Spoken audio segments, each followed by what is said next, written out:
que você tá lá em Goiás e normalmente a gente fica com o assunto Rio e São Paulo tal, mesmo você sendo uma figura nacional, porque você é um cara que já tá tem muita experiência na política. Você acabou com a visita íntima lá? Mas pode isso? Pois é. Pode acabar? Pois é, tá aí um assunto. Esse assunto ainda está sendo discutido. Agora, o que acontece? Eu, como governador do estado, você colocou a melhor pergunta do mundo.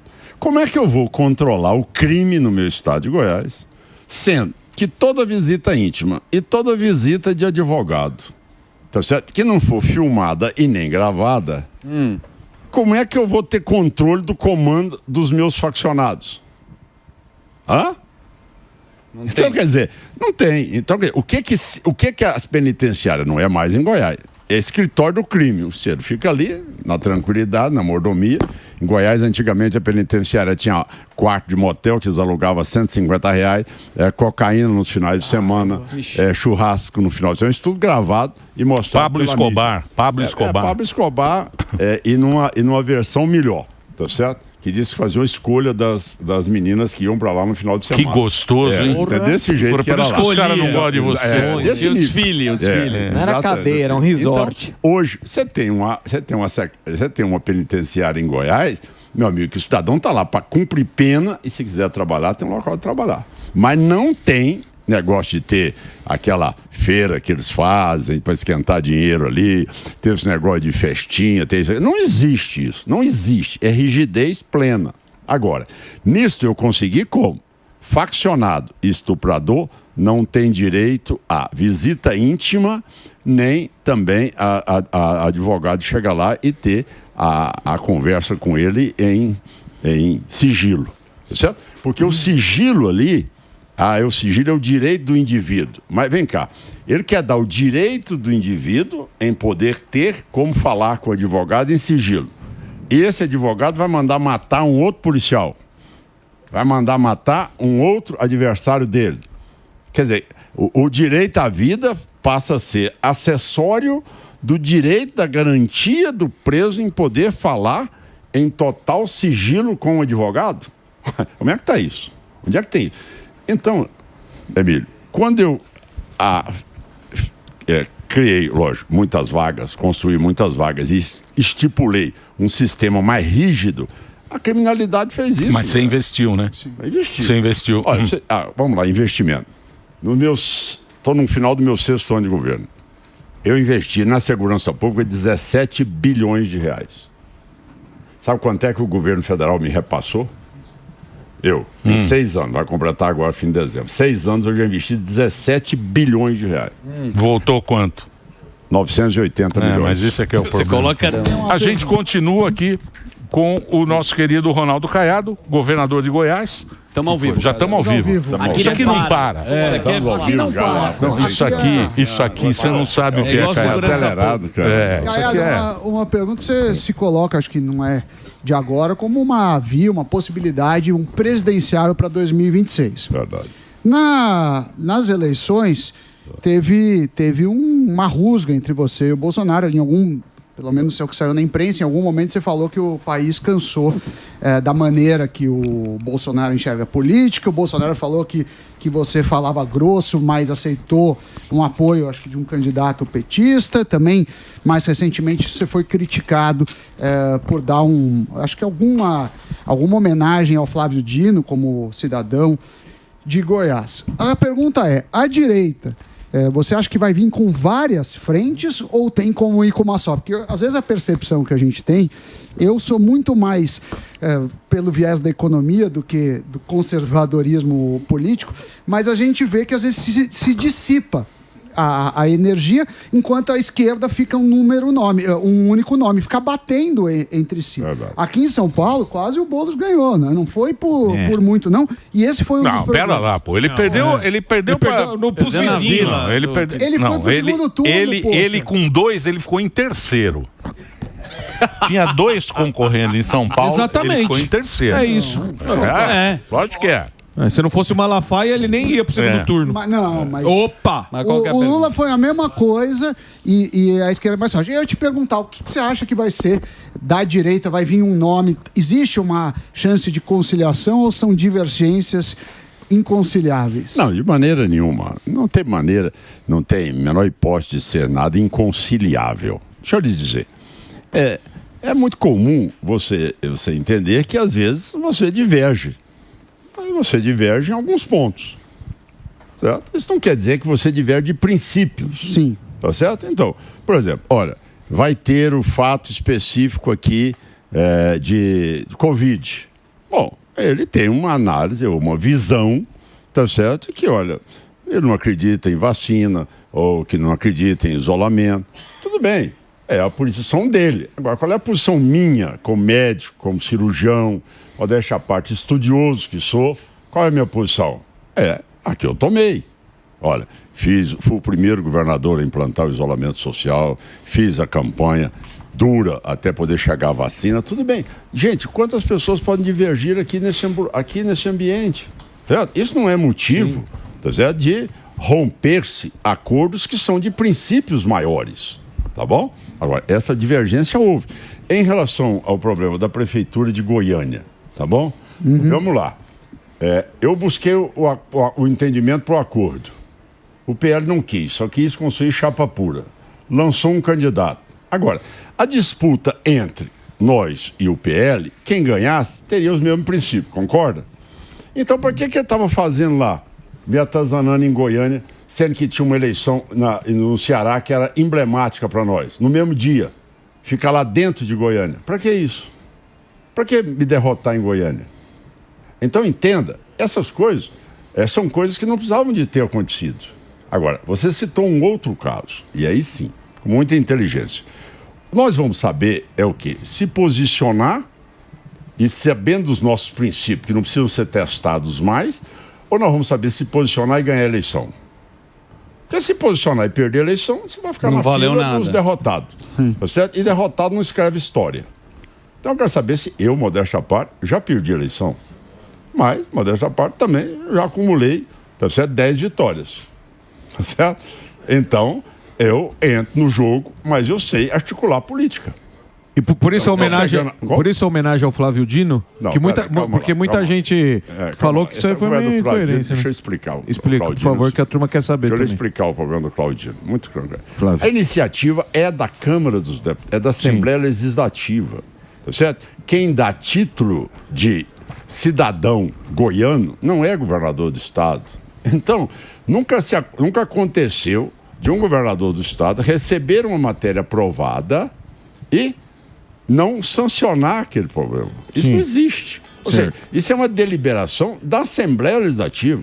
A iniciativa foi tomada por vários deputados e teve a maioria da aprovação. Então você sanciona uma iniciativa que é prerrogativa da Assembleia Legislativa. O governador não tem prerrogativa de dar título de cidadão para ninguém. Tá certo? Então, essa é o que deve ser analisado. Então, é por isso que é importante você citar isso, porque, de repente, por falta total do cidadão se aprofundar no assunto, ou poder querer, pelo menos, saber, aí cria-se um verdadeiro vendaval em cima de algo que não tem motivo algum, que eu estou dizendo, perdendo energia por causa de uma bobagem como essa, ao invés de nós termos que discutir, como ele está falando, o caso do quadro fiscal do país. Sim. Tá certo? Tem problema muito maior para ser discutido do que... Igual ele está dizendo, olha, quando o Michel Temer fez o teto de gasto, buscou-se um reequilíbrio. Quando fez um arcabouço fiscal, liberou geral para gastar. E o governo está hoje descumprindo um arcabouço fiscal, sem limite para poder gastar, e hoje já está com mais de 240 bilhões num ano que ele disse que entregaria o 0 a 0 mas de déficit fiscal. Então, isso que ele está colocando é a realidade. E a gente fica discutindo, aí você autorizou o título de cidadão goiano para o Flávio Dino. Não, para todos. Não, quem é a Assembleia legislar? E a Assembleia, vocês têm que saber o seguinte, o Congresso Nacional, a Câmara dos Deputados e a Assembleia Legislativa, eles são representantes do povo, tá certo? Então, o único poder que tem a maioria, é a totalidade dos votos, é a Assembleia e a Câmara dos Deputados, tá bom? Agora, governador, presidente e prefeito, nós temos metade mais um dos votos para nos elegermos. Então, quem tem a totalidade é a Câmara e a Assembleia e Câmara de Vereador. Então, essa iniciativa, quando vem da Assembleia, É normal, isso nunca existiu ninguém que vai revogar. Agora, por que de repente essa matéria ela passa a ter uma relevância mais importante do que essa situação que nós estamos discutindo agora do SUSP, que é uma invasão de prerrogativa do Estado, do desequilíbrio fiscal do país completo hoje? O governo já aumentou dívida PIB de 72% para 79% em 2 anos, mais de 900 bilhões de reais gastos. Sim. Isso aí não se discute. Mas tem uma coisa que não foi falada aqui dentro da pergunta do Samidana, e é a pergunta que a gente gostaria realmente de saber. A política flerta com vaidades. E a gente tem o nome do Jair Messias Bolsonaro, possivelmente, e o filho dele, o Eduardo Bolsonaro, falou: eu sou o plano mas B. o Bolsonaro é improvável. É improvável. Não é impossível. O Bolsonaro falou: não tem plano A, não tem plano B, não tem plano C, chama o papai que eu tô lá. Não, mas o Bolsonaro não tá no jogo. Tá bom, mas a política já muda o tempo inteiro. O jogo não significa não estar no jogo não significa que ele não poderá estar. Concordo. E eu faço a pergunta agora. Nós temos outros grandes nomes, o Tarcísio, a gente vê também, né, o Ratinho Júnior, o seu nome. Quando foi criada uma terceira via numa outra disputa, que foi criada a chapa tênis, a direita patinou. Então precisa de um alinhamento. Eu queria saber se existe uma vaidade para ser o presidente ou para estar numa segunda posição. Não existe vaidade. Existe algo que você tem que entender, que nunca num primeiro turno, até porque você tem 2 turnos. Essa tese que você, de uma certa maneira, dividiu no primeiro turno, quer dizer que não vai existir convergência no segundo turno, é uma bobagem. Isso não existe, tá certo? Isso não existe. Eu não vou mudar de princípio. Eu já perdi a eleição e nunca votei no PT. Sim. Nunca votei no PT na minha vida, tá certo? Então, essas coisas não existem. Agora, você tem que entender que a primeira candidatura minha, nós éramos 22 candidatos, em 1989, tá bom? Vamos trazer para hoje. Você colocou. O presidente Bolsonaro já sinalizou, tá certo? Ele vai manter a candidatura dele, bota um dos filhos na vice, tá certo? Se amanhã o Tribunal Superior Eleitoral der pela não candidatura dele, o filho dele é o candidato. Mas tem que combinar com os russos. Tem que combinar com o mas povo. É estratégia. Calma. Exato, tem que combinar com os russos. Mas vamos analisar o cenário que ele está colocando aqui. Então, tudo bem, ele desenhou um cenário que é um cenário que ele sai, ele é impedido, amanhã o vice dele sai candidato, tá bom? E nada é impeditivo de que o Ratinho, eu, o Zema, tá certo? O Tarcísio, possamos amanhã, dentro do entendimento, também sairmos candidatos. Agora, isso não quer dizer que no segundo turno, tá certo? Alguém vai votar no PT. Sim. Ora, isso é óbvio, isso é lógico. Então, não tem essa disparidade. Aí vai ter uma divergência, aí vai ter uma ruptura de acordo, de maneira nenhuma. Então, mas deixa eu fazer uma pergunta para você. Você que manja da política, você que tem experiência. Por exemplo, o PSD, o PP, o Republicanos, eles vão apoiar o Lula? Olha, eu diria a você. Aí você poderia ter colocado até União Brasil. União Brasil. Aí vamos colocar todo mundo, não é verdade? Vocês têm que entender uma coisa só. Você tem que analisar muito a bancada. No momento em que você tem, tá certo, os interesses neste período, tá certo? Às vezes um deputado lá desses partidos, eles se colocam na condição de ministro. Tá certo? Que a tentativa que o governo vai fazer é dividir a oposição. Lógico, isso é a estratégia mais antiga que tudo, não é nenhuma novidade. Mas o Lula é bom nisso, né? Sim, sem dúvida nenhuma. Ele é cativante nisso, não é verdade? Mas quem não tem experiência vai. Mas, se você notar as votações no plenário, você vê que a ampla maioria dos deputados desses partidos votam contra medidas que são ideológicas ou socializantes no país. Certo? Então você nota que o partido vai ter ali uma posição que, olha, ela tem princípios, ela tem doutrina, ela tem estatuto. O parlamentar, ele vai acolher ali, vai para o ministério, vai para o outro, temporariamente, mas não quer dizer que aquilo seja a sinalização do partido. Eu posso te garantir, União Brasil, tá certo? Tem 2 ministros, tá certo, no governo, que representam o estado do Pará e o estado do Maranhão. Tá bem? Tá bom. Aonde você vê que o PT tem maioria nesses 2 estados. Mas não significa o sentimento da nossa bancada. Pelo contrário, 90%. Mas um pé em cada canoa, né? Que é o centrão ficar esperando para onde afundar. É uma realidade que você não vai conseguir. Na vida, é importante que você entenda. Nós vamos ter maturidade. Ou para fazer um discurso que a gente queira só firmar a posição e não ganhar a eleição, ou você quer fazer um discurso que a gente possa ganhar a eleição? Porque se nós continuarmos nessa batida que está aí, tá certo? No comando do país e perder a eleição, meu amigo, isso é algo que vai levar você achou que um colapso. Por que você acha que o Bolsonaro não levou? Tendo a máquina na mão? Vocês todos sabem essas posições. Mas o que você acha? Você acha que foi a pandemia? Principalmente a pandemia.